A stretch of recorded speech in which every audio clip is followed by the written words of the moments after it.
Isang mapagpalang araw po sa ating lahat, aking mga kapatiran, saan sa sulok ng mundo.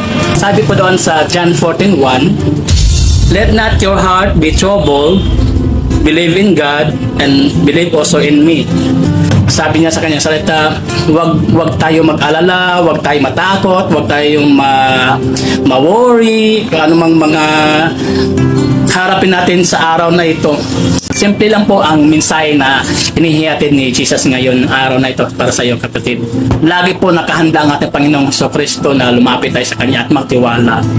So ano man mga alalahan natin sa araw na ito o bukas o sa susunod na linggo, huwag po natin kalimutan na mayroong Diyos na laging nakatingin sa atin at handang tumulong sa atin sa ating mga alalahan natin. Ang gusto lang ng Panginoong Jesucristo na buo yung tiwala natin sa Kanya. Lalapit tayo sa Kanya na walang pagduda.